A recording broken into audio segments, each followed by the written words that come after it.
présentation peut-être. Yves, vous êtes le directeur d'Arsenic. Alors qu'est-ce que c'est Arsenic déjà? Il est même président. Je ne suis pas encore directeur, hein, puisqu'il faut des années d'études, c'est long.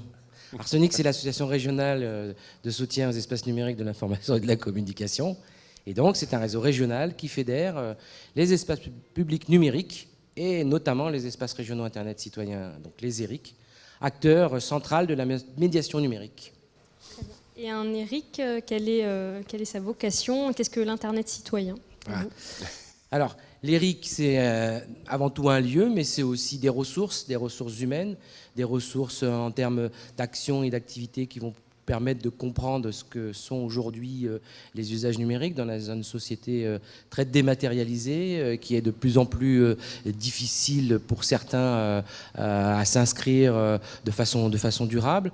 Donc, dans un ERIC, vous aurez la possibilité de trouver des réponses à vos besoins du moment, que vous soyez demandeur d'emploi, que vous soyez à la retraite, un chef d'entreprise ou un jeune entrepreneur ou un bidouilleur, puisque on arrive un peu à la deuxième, je dirais, la deuxième génération des ERIC, puisque maintenant nous sommes des ERIC 2.0, où on s'aperçoit que de plus en plus de lieux développent des Fab Labs, des ateliers de fabrication numérique ou des ateliers d'open data pour traiter la donnée, comprendre la donnée, faire participer les citoyens justement à la compréhension publique. Et donc, plus que jamais, les ERIC sont en capacité aujourd'hui d'accompagner les citoyens dans la société et la transition numérique. Bon. Tiens, bois, dans la tumérique, là. Moi, je salue ton endurance. Après 3 jours sous la chaleur à fond, franchement, en une traite, fallait le faire. Et pour le coup, on va lancer un peu une battle. Moi, j'aimerais bien voir si Stéphane tient l'endurance aussi. Stéphane, est-ce que tu peux te présenter? C'est pour t'échauffer la voix. Compléter les propos de Yves serait dénaturer la limpidité de son propos. Néanmoins. J'aimerais revenir sur un point qui, moi, m'est cher. M'est cher, absolument. Non, peut-être, puisqu'on est là pour clore Réunique 2014, en pensant déjà au 2015, finalement, c'est de se dire, voilà, on a quand même réussi à mobiliser du monde, des intervenants de qualité, que je remercie, j'en profite d'avoir l'antenne, donc, comme on dit. 3 ateliers de formation, des conférences plutôt de qualité. Voilà, je repense encore aux propos d'Amaël Guiton, ce matin Pascal Plantard, voilà, ça a été plutôt riche. Ça montre aussi que cette médiation numérique est capable à la fois d'être dans le faire avec les RefCamp, mais être aussi dans l'intellectualisation de son métier et de se projeter. On va peut-être passer la parole... Voilà, peut-être un retour au RefCamp, si tu veux. Oui, tout à fait. Alors le RefCamp, c'était un débat parmi les autres cet après-midi. Le vôtre, Sébastien, en quoi il consistait? Alors moi, le mien, son thème, c'était lire, écrire et coder. Donc c'était justement une discussion autour de l'apprentissage de la programmation pour les enfants. Donc on a eu un certain nombre de discussions, ça a rebondi dans pas mal de sens. On a parlé pas mal de jeux vidéo, on a parlé de l'impact dans la société, de la place de l'école dans tout ça, et on a aussi regardé un petit peu des outils, parce que bon, en tant qu'informaticien, il fallait que j'ouvre mon ordinateur à un moment ou à un autre. Donc ça a été fait, j'ai respecté ma réputation, je leur ai montré que j'étais sous Linux, parce que moi j'ai un vrai OS. Mais voilà, je ne rentrerai pas plus dans le détail de ce débat que l'on a eu à midi. Merci beaucoup Sébastien. Moi je suis content de voir que vous n'êtes pas rentré dans une boucle infinie et que vous n'avez pas trop bugué. On va aller voir d'ailleurs derrière en fait, parce qu'il croyait être tranquille là, mais pas du tout. Alors c'est pas un décor, messieurs dames, si vous regardez en fait, tous ces gens sont vivants, c'est pas des panneaux, et vous allez voir, même ils parlent. Alors, Yann, tu viens d'être désigné d'office, c'est un acte hautement démocratique. Yann, toi qui as assisté à tout ce qui s'est passé pendant ces 3 jours et vu de loin, est-ce que tu voudrais, grâce à des lunettes qui vont t'aider à augmenter ta vue et ton regard donc sur ces réuniques, donner ton avis? Maintenant que je suis anonyme, je peux. Alors c'est vrai que j'ai... Oui, alors en plus il faut que je me lève, donc il va falloir que j'assume jusqu'au bout. Donc c'est vrai que j'ai pu assister aux 3 jours, donc c'était bougrement intéressant pour moi. C'est vrai que je venais intervenir cet après-midi sur les promeneurs du net, un projet bougrement intéressant. Mais j'y suis venu aussi chercher des choses pour moi, hein, en tant que médiateur numérique, donc j'en ai trouvé pas mal, comme souvent sur ce genre de rencontres. C'est salutaire qu'il y en ait plein dans tous les territoires de France et de Navarre. Celui-là m'a fait plaisir. Ça demande à se poursuivre. Il faudra travailler beaucoup, parce que c'est vrai que c'est énormément de boulot.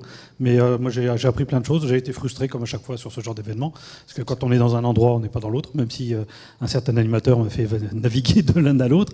Mais voilà, la frustration, c'est une bonne maladie. Ça donne envie d'aller voir de plus près. Il y a les vidéos à voir sur le site d'Arsenic. Donc je pourrais aller consulter tout ça. Tu peux parler de où est-ce qu'on va trouver les données si tu veux, où est-ce qu'on va trouver toutes les vidéos, tous les documents, là pour le coup. Moi je sais pas exactement où ça va être mis. Je sais pas si tu es au courant. Sur le site Eau-de-Zone, voilà, ça sera publié au fur et à mesure sur le site de cette web télé participative. J'ai aussi une question qui s'adresse à... Excusez-moi, à peut-être mademoiselle. juste pour avoir l'adresse précise. Donc vous retrouverez tous les vidéos, les articles, les photos sur www.new.livestream.com/vidéo2zone. Et là, vous trouverez l'événement qu'on a créé tout spécialement pour Réunique 2014. Et il vous suffit de cliquer et tous les replays sont disponibles. Voilà. Est-ce que tu peux battre des cils avec ces lunettes? C'est un peu compliqué, mais on y arrive. Parfait. Et est-ce que quelqu'un pourrait nous dire ce qu'il attend en fait du Réunique de l'année prochaine? Est-ce qu'on parlait de frustration justement? Est-ce qu'il y a d'autres idées à apporter dans cet événement? Des transats pour rêver vraiment. D'accord. Bien vu. Charlotte, tiens, toi qui étais souvent derrière la caméra et donc qui a fait le tour de beaucoup d'endroits, qui est allé voir beaucoup de monde, qui a entendu beaucoup de choses, qu'est-ce que tu peux nous dire de Réunique vu à travers la caméra? Alors donc, pour vous expliquer un petit peu, donc je fais partie de l'équipe d'Eau-de-Zone qui réalise en ce moment même ce plateau et en coproduction avec Urban Prod, qui est un collectif qui nous ressemble beaucoup sur Marseille. Et le collectif Résine, représenté ici par Christelle, qui représente un chantier d'insertion qui est très très intéressant parce qu'on rencontre des profils très différents, des parcours intéressants. Donc à l'occasion de Réunique, on a réalisé aussi des micro-trottoirs. On a essayé de récolter un petit peu la parole des participants. Ce qui en ressort, en fait, c'est surtout l'échange, le fait de pouvoir se rencontrer des gens qui travaillent à l'autre bout de la France, qui ont des projets, des initiatives qui sont innovantes, qui sont intéressantes. Et en fait, c'est un peu du copier-coller. On va s'inspirer du voisin, on va essayer de... C'est beaucoup de partage. Et en fait, c'est ce qui ressort et ce qui fait que les gens ont apprécié. C'est pouvoir partager et puis... pas l'idée d'avoir sa propre idée et juste de le présenter. Non, on va essayer de faire avancer la chose et de se filer un petit peu des coups de pouce, se valoriser. L'intérêt de la mise en réseau. Je suis bien d'accord. Mais Stéphane va même réagir à ça. Oui, tu oublies le fond du décor. Non, je ne l'avais pas oublié. Est-ce que tu veux aller interroger le fond de décor vivant? Mais si quelqu'un veut encore donner ses impressions... Non, Christelle, on te voit. Voilà. On connaît déjà Christelle. On t'a vu bouger. Média. Je suis passée tout à l'heure au plateau. Trop tard, on t'a C'était un vu. autre sujet. Moi, je veux dire, je suis bien déçue de ne pas avoir été au courant, parce que moi, je suis sur l'Internet citoyen, pas sur les boîtes de marketing du type Facebook ou Twitter. Donc, j'espère que l'année prochaine, la communication passe par l'Internet citoyen. Les mails. Okay. C'est noté, Réunique 15, mieux communiquer. Voilà, avant. parce que je pense que c'était quelque chose de très intéressant et qui mérite d'être plus connu. Voilà. C'est que le premier. Voilà, c'est que le premier. Mais on peut conclure on là-dessus. va conclure là-dessus, mais je t'en prie. Très bien. Ben, merci à tous d'avoir participé à ce plateau et puis à une prochaine rencontre numérique. Et bonne nuit, bon week-end.